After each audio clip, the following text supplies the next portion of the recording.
3, 2, 1. Isang magandang pagkakataon nung ating mga kapanayam ngayong araw na ito si Father Conrado Balweg, ang pinuno po ng Cordillera Budong Administration at ng Cordillera People's Liberation Army.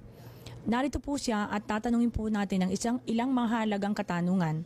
Una po sa lahat, Father Balweg, ano po ang sinasabi niyong narinig naming pahayag na ang current effort po ng ating pamahalaan, ang peace initiative na tinatawag natin, ay hindi magiging successful o hindi magiging matagumpay? When I made that statement is based on the fact that kung ikaw ay magkaroon ng panawagan na magkaroon tayo ng we resolve our problem and establish peace, that is with the belief na both of you are for peace, no? Pero hindi ganun eh. Hindi peace ang issue, kundi politika. For the Communist Party, the issue is politics in the sense na why they came into being or why they are organized is for them to take political power to become the government or to be the one in Malacanang. Yun yung issue, hindi yung peace. So we are addressing the problem, not the correct problem, but we are talking on something that is beyond the point.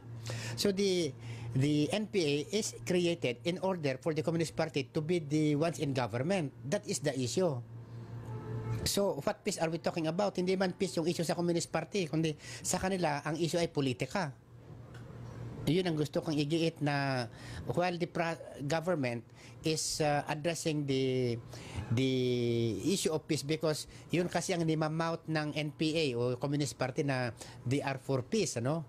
Kaya naniwala naman ng itong gobyerno natin, si Presidente Ramos, yun pala yung issue. Okay, let's talk about it and resolve it. At tama naman yun. Sa aking palagay, I do not believe na it will solve the problem, because that is not the problem. Sa tingin ko, tama ang ginawa ni President Ramos para maipakita niya na if they're really for peace, the Communist Party is really for, okay, let's address it, which is trying to do, no? But see what is happening and what is going to happen, they're not going to want to come in terms in peace, because the issue is politics. So kung ganito po ang inyong perception, ano po ang maimumungkahi yung maaaring gawin ng ating pamahalaan upang maituwid o magkaroon ng tamang direksyon sang-ayon sa inyong kaisipan? Yan, sa tingin ko naman, may pagkatama itong ginagawa ni Presidente, dahil ang mahalaga dito ay yung pagkuha ng pag-uunawa at suporta ng buong mamamayan eh. Kung anong ideya o anong programa ang sinusuportahan, at doon nakikiisa ang, kung hindi karamihan, lahat, at least yung karamihan sa panig ng ating sa leadership ng ating pamahalaan. So yun ang mahalaga, na he gets the support of the people. Dahil in the final analysis, it is the people themselves whom they are going to support, whom they are going to fight for ang issue eh. Dahil maski ngak-ngak ang NPA dyan o CPP, ang gobyerno man ay ngak-ngak dito. Kung saan pupunta yung mamamayan, yun ang issue. So I think it's a correct approach na the president should project himself that he is really for peace, so that he gets the majority support of the people. Yung pangalawa ay, dahil kung minsan ang people naman, ang mga mamamayan ay they just follow the leaders, no? Kaya kung hindi malakas yung leadership, ayaw din sumuporta ang mamamayan. Pero pag malakas yung leadership, susuporta ang mamamayan. Kagaya nangyayari in the past, since the Cory administration, lumakas ang NPA. Kasi yung panahon ni Marcos, malapit na kami bumagsak noon eh. It was only the Cordillera Group that saved the situation. Pero nung dumating yung Cory administration, biglang lumakas yung NPA. Dahil pinalakas nga ng gobyerno, di ba?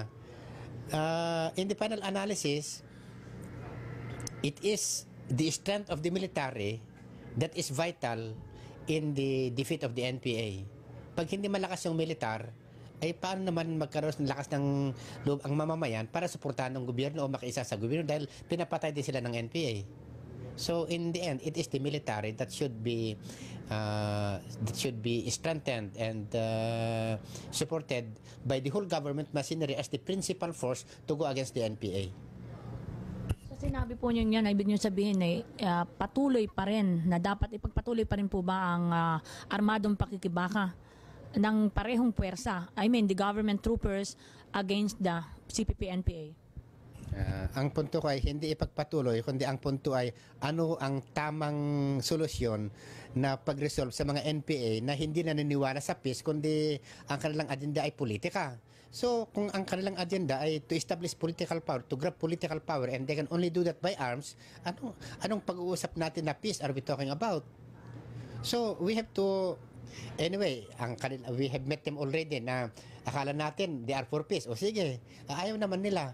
Anong binibintang nila ngayon?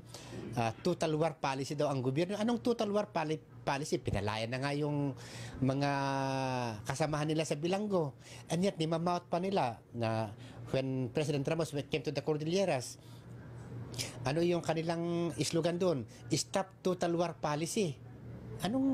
What are they talking about? Total war ay nagpapalayan na, humahamok na ng peace, wala pa rin. Tapos, in the end, they are recruiting and they are creating political support for the NPA. So, papunta rin doon yun eh. So, bakit hindi natin i-realize na in the end, talagang armas ang sasagot yan?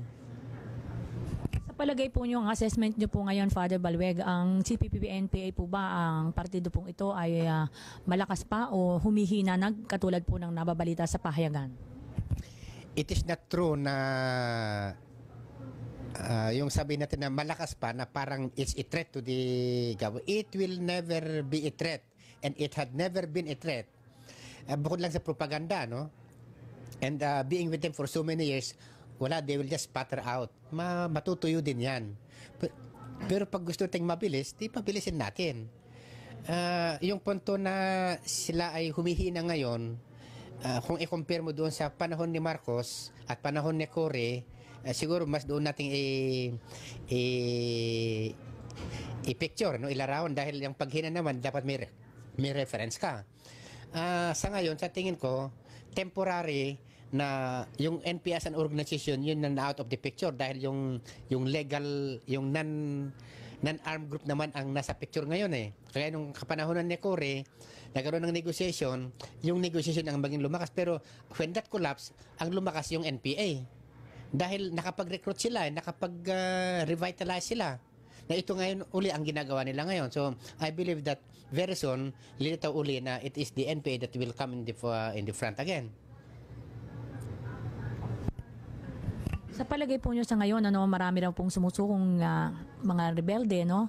Sa palagay po nyo, ang trend na pong ito ay tuloy-tuloy na o mas dadami sa susunod na buwan? It is difficult to say na tuloy-tuloy dahil nasa agenda din naman nila yan dahil gawan nilang pamamaraan yan para magkaroon sila ng time to rest, time to assess, time to temporarily come in peace with the government para mas malaya sila ngayon na mag-networking, yung sinasabi nilang United Front. So, if they are more effective in creating united front without arms, they will do it. But they will never surrender the arms. The moment na you go against the arm, yung united front naman, yun ang buong-buo na susuporta sa armas. So lalaki sila ng parang mushroom na naman yan na parang natubigan na palaka. So ganun ang nakikita kong senaryo na if not handled well, talagang bigla naman ang paglalaki niyan. So may danger po na gamitin nilang abusuhin ang paggamit nitong safe conduct passes? Inaabuso na nga eh. Ang ginagawa nila ngayon sa Cordillera, they are now trying to mobilize mass movement na to make it appear na there is a mass support of the NPA. Na ito yung binubulabog din namin sa Cordillera dahil ang gusto namang i-project ay the people or the many people are for the NPA. Yun ang gusto nang i-project ngayon.